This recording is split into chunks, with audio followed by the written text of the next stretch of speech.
My name is Asha Hans. I'm from India. I'm an academic come activist. I've taught at the university in India, political science, and also the founder director of Women's Studies. So most of my work has been related to women with disabilities for a very long time. In the process, I have written a couple of books. The first one on women with disabilities came in 2003 when I wrote on women with disabilities and identities. And the second one, which is now in the third edition and just come out, is the one on gender and the trajectories of power, disability, gender, and the trajectories of power. That has also come up as a Japanese edition. And the third book that I've done is on engendering climate change. Uh, and what is coming out now, forthcoming from Routledge, will be disability inclusive climate change. So I've been doing climate change for since 2015. Most of it, both activism as well as working in the field. My organization that I work with is a disability organization. SMRC is based in India and works with spinal cord injury mostly. We have two projects going on the coast which deal with women with disabilities as well as climate change. And my family, there has been a lot of psychosocial disability. My brother also had a spinal injury. So there's been a lot of disability work that we have done in the combined together. And SMRC today is a leader in both disaster and climate change in India. Thank you so much, Ms. My name is Amina Audu. I'm from Nigeria, from the northwest of Nigeria, from the Hausa tribe in the north. And I'm also the founder of Rebuilding Hope on Wheels Initiative in Nigeria, which is a non-profit organization of persons with disabilities. We have had specific targets on spinal cord injuries, and we have trained other persons with disabilities to become advocates. We are campaigning for social inclusion, disability inclusion in whatever is being done in Nigeria. And we have also campaigned for inclusive climate actions. And quite a lot of times we have done trainings for women with disabilities, either on gender-based violence, and also we have had also tree planting campaigns, and also we have also trained other persons with disabilities on climate change, health, and disability.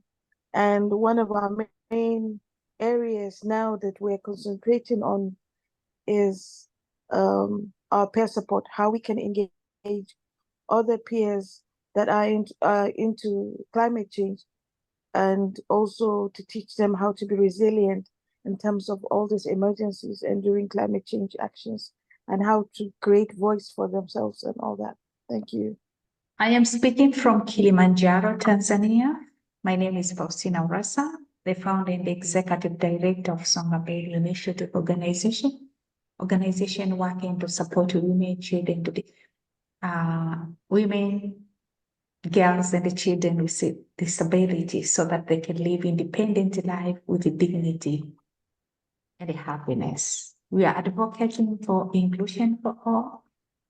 My disability is spinal cord injury. I was involved in a car accident 24 years ago.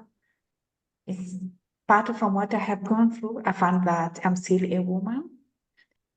I have a responsibility just like any other women. As you know, people with disabilities, specifically women, we are going through a lot. We are fighting for equality and inclusion. But when it comes to women with disability, we are fighting 3 times than women without disability.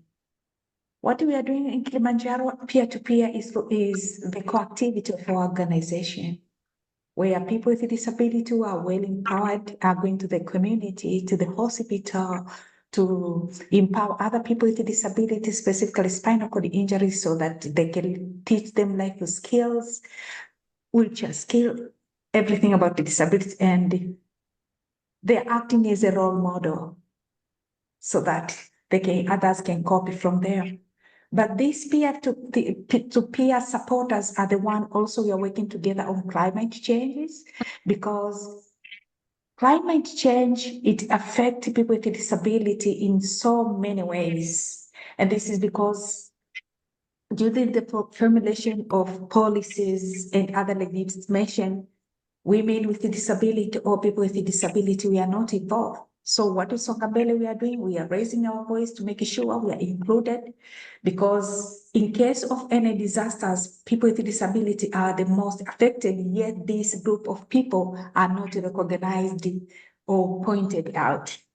So we are raising our voice nationally and internationally. Even last week I was in Nairobi, where we had a coalition of women with disability talking about climate change and to see what we can do together so that we can be included and to make sure policies and other legislation include people, girls, women, and children, girls and women with disability.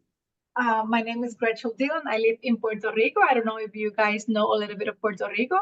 Puerto Rico is an island, and as an island has a lot of hurricanes. We are located in the Caribbean, and every year we have a situation of flooding. Now we have some fires. We had 2 big earthquakes 2 or maybe 3 years ago. I live in a town that is a very old town, and we lost a lot of architecture because of that earthquake.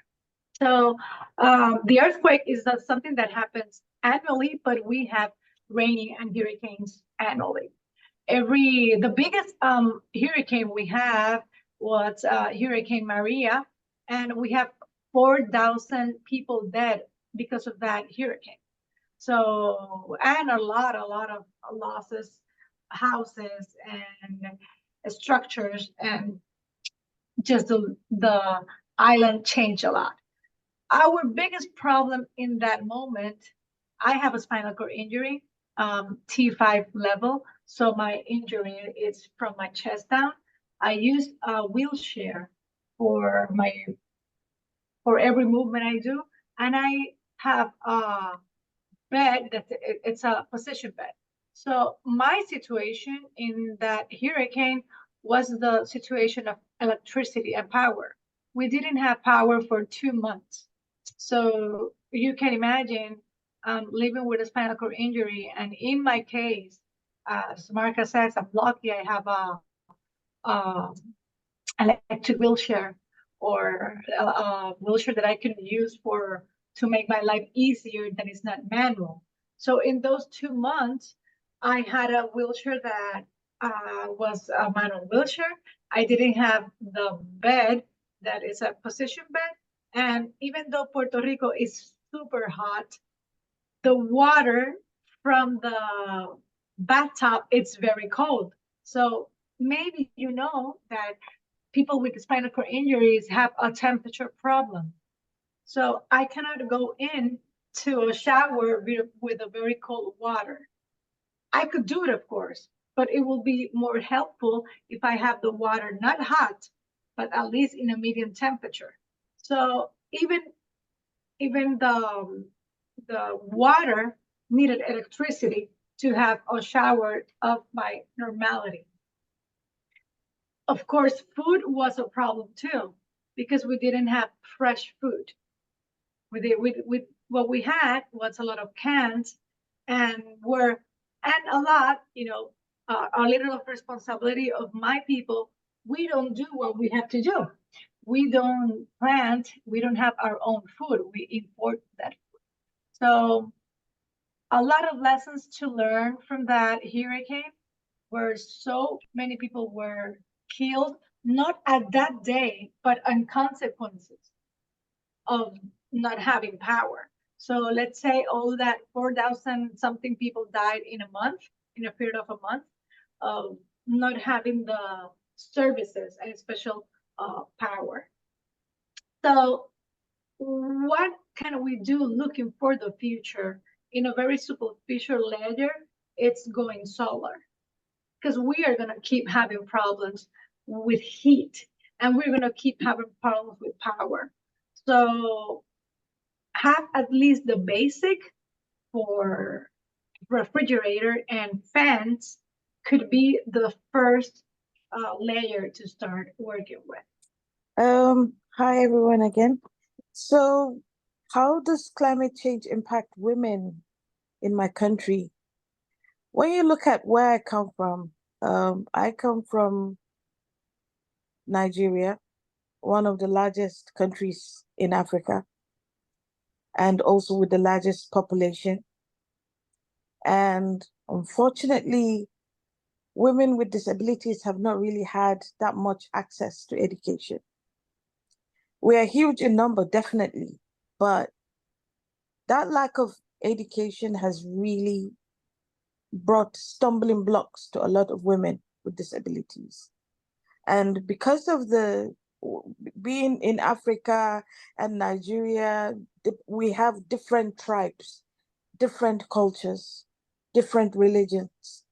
And my behavior, for instance, because of where I come from, is different from somebody who is coming from the south of Nigeria, being a Christian, while I'm a Muslim woman. So it's expected that women are supposed to be shy, not to talk too much.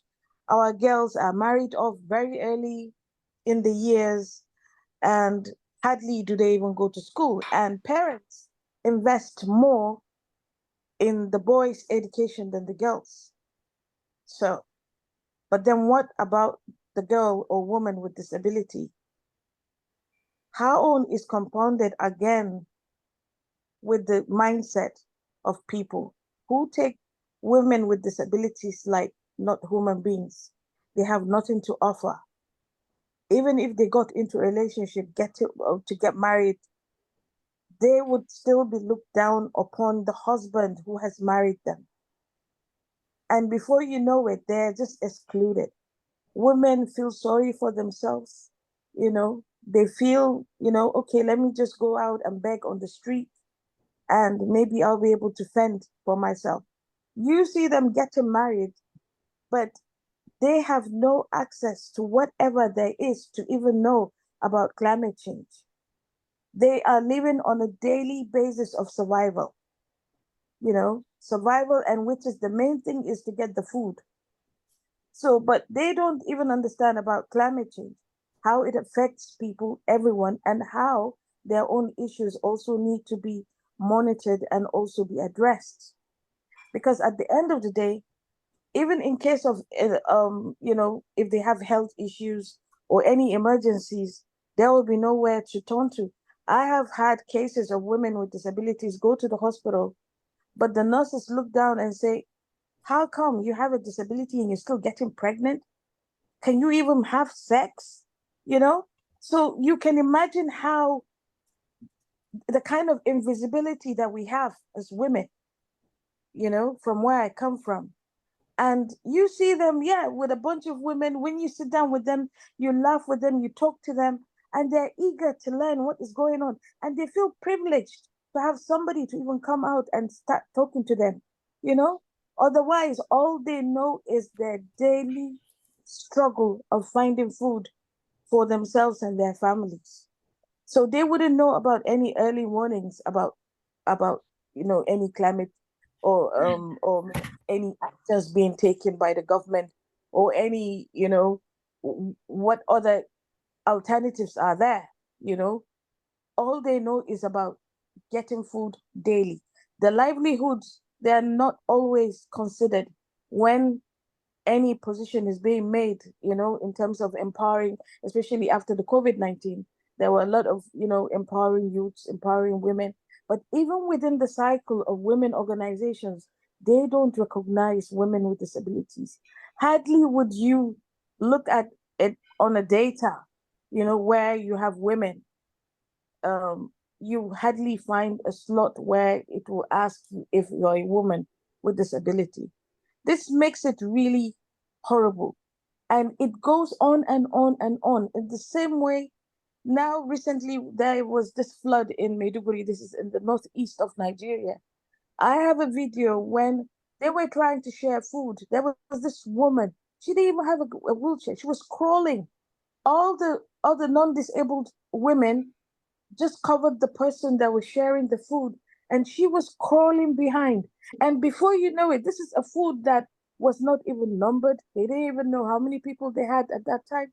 So even when sharing resources, maybe in terms of emergency or anything like that, you find that nobody even knows they're there. Even if they are, before they're even considered, it's going to take a long time. But if all these things are being put regular, for everything to be considered, that would be a lot better.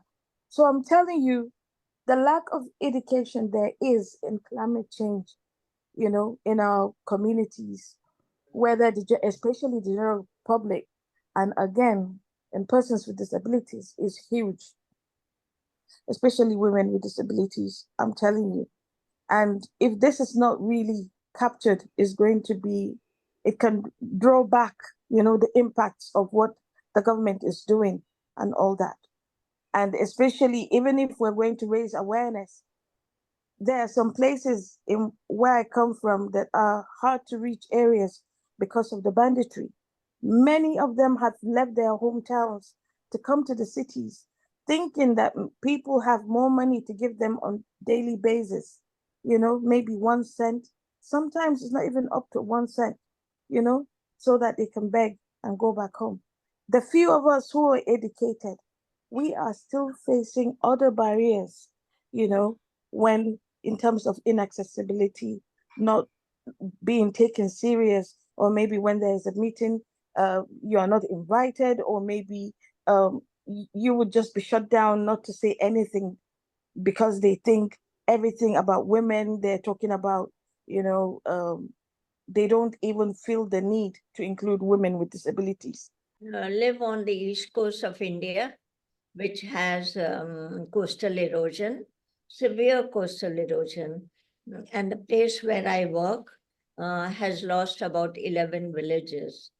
There are not left anymore. And most of the people there have moved to other places. And I run a small network on, because I have fibromyalgia, so people who have severe fibromyalgia, how they get impacted by climate change. And I can just, where this place is concerned, we have seen that there has been 1 degree heat has gone up on the coast.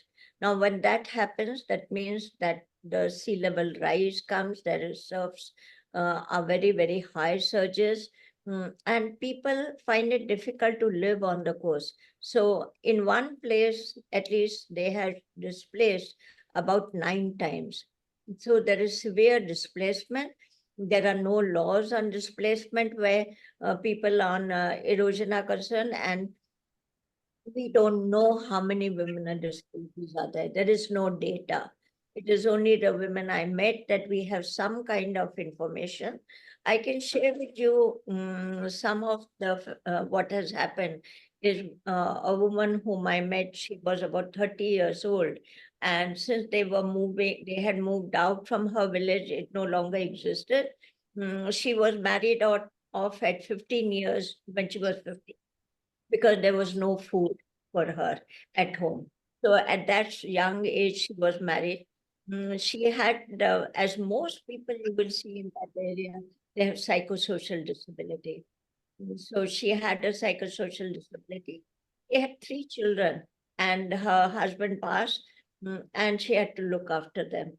Now, having a psychosocial disability, no place to live, 3 children, it was a very, very difficult for her. So she built a small hut on the sea, where the sea dunes are, and it was on the edge of nowhere. where her house could get washed away anytime. She looked for a livelihood. She got one where we have a scheme in India for 100 days. If you work, you get some money, you can go and dig wells or dig tanks or anything that you want. So she got that, but only for 100 days. The rest of the days, she did not have work at all and she had to feed her children. So she married off her daughter, about 12 years old. He had a son who goes to school and he gets a midday meal there. That is a scheme that is there and he gets that. But on the whole, you know, there is a resilience. Despite all these problems that she faces, and we talk about resilience, there is resilience because she got a job, she looked after her children despite all these problems. And because we recognize that resilience is about equality, it is about agency, it's about doing something for yourself and for others. And when she joined the fibromyalgia network that I put up, she worked for others also.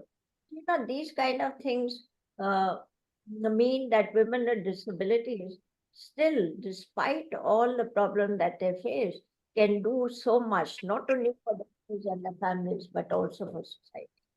And there are many, many stories like that that I have come across, and I have documented some. A couple of them are published. You can look up my name and see women with psychosocial disability. You'll find them there. Thank you, Marcel.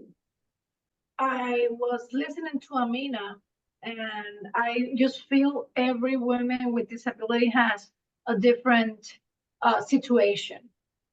And it has to be with the resources that that our political status give us too. So definitely we don't have representation in the House of Laws here in Puerto Rico. So what they do is they do what they think it's better for us. So what I feel is that we have to be too responsible and share that information like we are doing today with people that can do that change.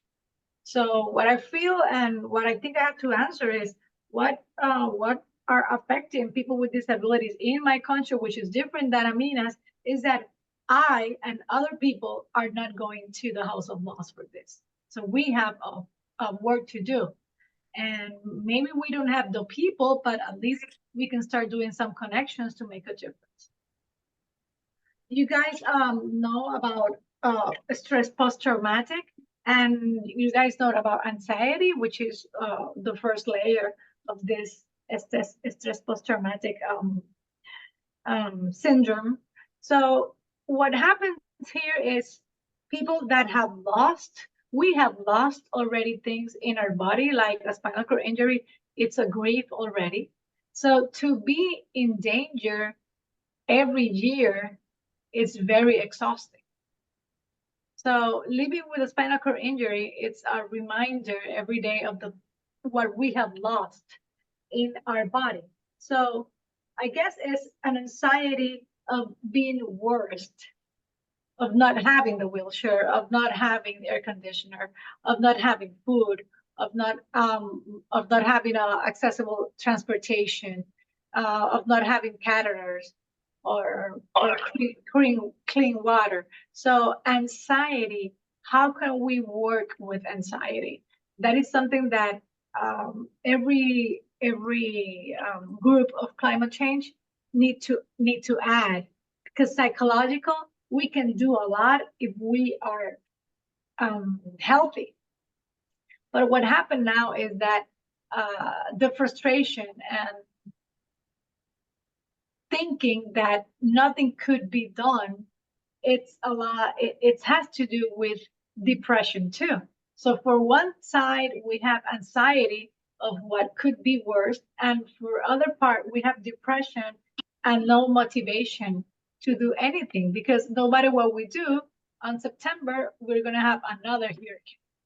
So awareness, how can we change depression and anxiety to awareness? I think that's the question to answer. So how can we do that? And if people in the audience could add something, it could be written on the chat. How can we change anxiety and depression to awareness? Well, this conversation is the beginning. Then start doing community, and we talked a little bit about community later before. How can we do community so that people could understand how power is so important to people with disabilities? And it is not to watch Netflix or to use a computer or to use the internet. Is that people need oxygen, people need a wheelchair, and if we don't have it, we can't work. And if we can't work, we don't have someone that could help us economically. So we need the tools more than everybody else so that we can survive in a professional way too. People that has families, well, they don't want to be a burden or a double burden to now that we don't have the tools that we had before to sustain our ability. So anxiety and depression, how can make it in awareness? Another thing that we could do is talk to people that have gone through the same situation, people with spinal cord injuries in Puerto Rico too, how they have managed. We can learn from others, and that catastrophic thinking could be shared. And of course, well, therapy with people that have gone through the same traumas that you can help a lot. What we need is really psychological support. And the thing is of two ways. There are those that are officially, they have the qualification in psychology, but then those that are experienced, like Gretchelle said, sharing on peer supports group.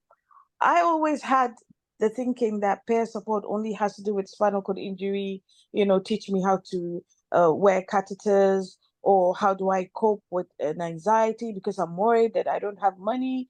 But this time around, it is more than that. Even to have an avenue for these women or persons with disabilities to talk about their experiences is something.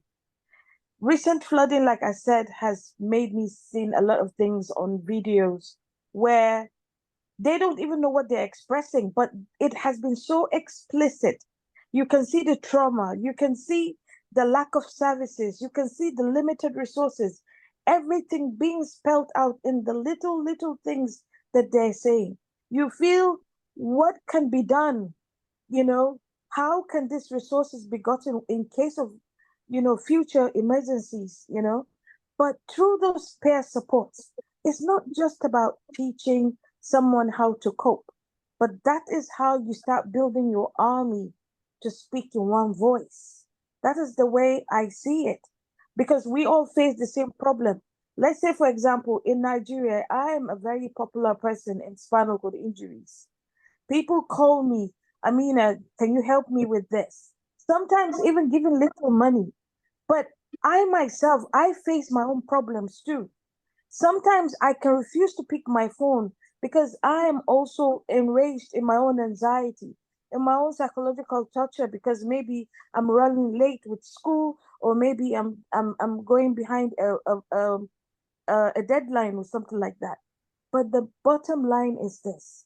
Do you see this peer support? We need to expand them within persons with disabilities, not just because of the disability that they have, but even to start propagating a new culture of getting them to understand the development issues of what is expected from the government, and then for them to also air out their worries and have somebody to say, you know what, I did this, and don't worry, it's going to be fine. But for how long can you be telling people it's fine when maybe the resources are not there from the government? That is where this is dicey. So, but when we talk, it gives it room a lot to understand on the way forward. Thank you. Did a project on the East Coast where I'm working with women with disabilities. And we knew that mitigation is something that was difficult to get onto the decision-making table. And these were big projects that they had for mitigation. We wanted something that we could do. And we realized that adaptation was missing off the table. If you ask what adaptation is and why it is important, it really means that you have to take anticipatory measures to minimize the impact of climate change. How do you do that?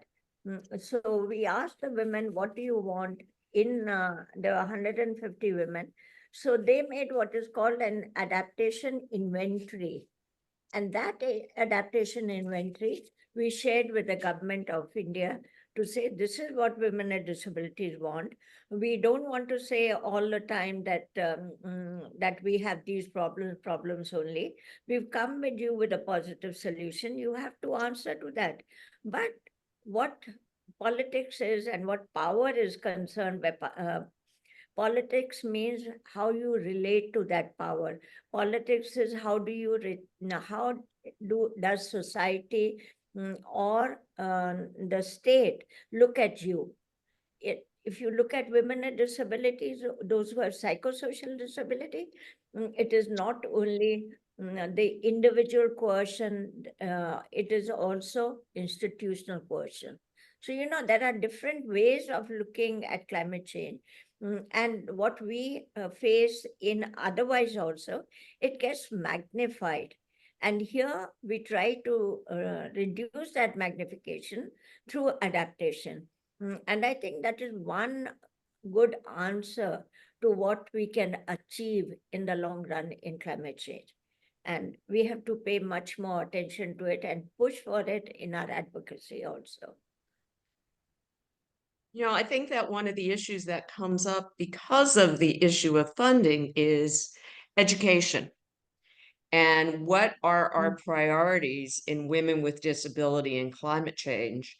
And I think what I'm hearing here is the issue of educating women, making sure it's simple and in many languages and many formats, so that they know the basics about climate change and the risks to them and the importance of speaking. Then also the issue of some solid research, so we have some data. And then also developing interventions to, help women. Individual empowerment, because the government is so lazy, and procedures are not fast.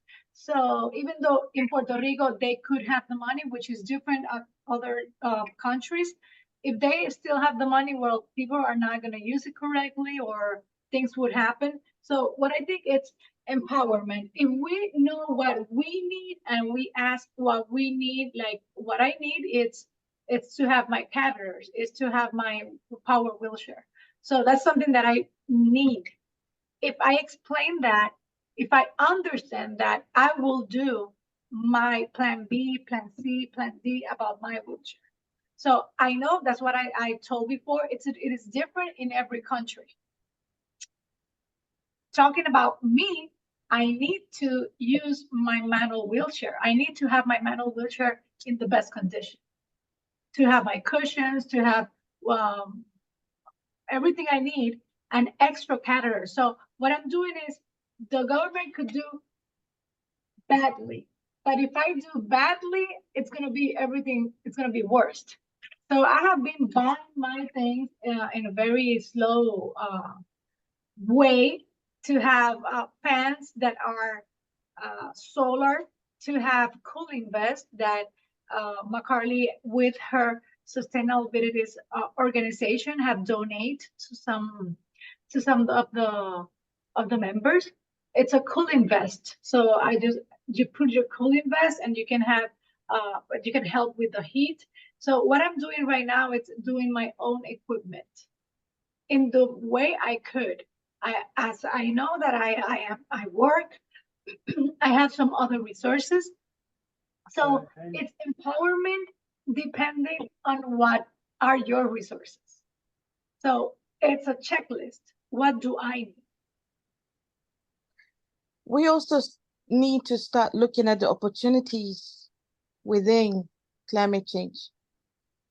There are so many opportunities which women with disabilities can venture into, because as we're bringing them together, teaching them, they can also be trained to teach other people, regardless of whether they have disability or not.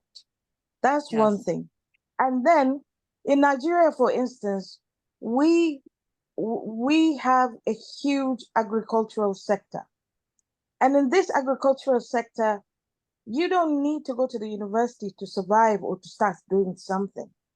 We could concentrate on our livelihood programs that women with disabilities can venture into, so that they don't need to be coming out all the time in the heat. They can start small businesses. Let them be resilient. Let them be independent as much as they can. Because if they are well informed, but they need to also be given a kind of opportunity to build themselves within. I'm not saying go and learn computer, because if you go and start doing a program on computer, some of them have never been to primary school. They have never even seen um, a computer before. But as Gretchelle is talking about, like us, I know I need an electric wheelchair. I know I need to have my supplies in time. But for myself, I'm talking about the women in the communities. They Right. are more. In Nigeria, they are recognized as voters. You won't believe it. During the voting time, the elections time, you will hear them raising awareness, come out, go and vote. But unfortunately, after voting, hardly do you find anything that is really, addressing sustainability of the lives of persons with disabilities. It's just little programs, and that's it. And they will just like pick a few people every day doing a model research on it, and that's it. But what I want is, we have agriculture in Nigeria. We can start training them on rearing animals right inside their homes. This needs to be looked into. So That's as you important. are training these women, let them have the justification of why they were taught that training, and let them also have the practice of what they have been trained. They're surviving, and they're also making the communities and the societies, contributing to the development, you know. So I think this is where I'm coming from. Thank you. I think one thing that is missing is domestic violence. A lot of domestic 16 pointed out very specifically that women with disabilities in humanitarian emergencies face domestic violence immensely. I think you were at COP28 with me, and one of the issues that came up was domestic violence at COP28. So these are things, why does it come? The social vulnerabilities that we face. One of the Yeah. issues is patriarchy. We never discuss patriarchy in an open field. It is something that is hidden, but we know that we are part of that patriarchal circle, where it is not only the state, it is not, it is within the family, outside the family that we face these. So what can we do? I think information is empowerment. I think Tisha talked about empowerment. I think getting information is empowerment. We know what to do. We know how to do it. That is and brings us empowerment.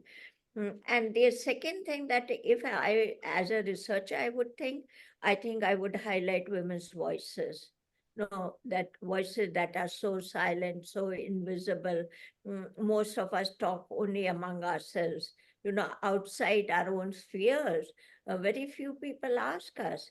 So, and especially the illiterate rural women with disabilities, how much do we hear about them?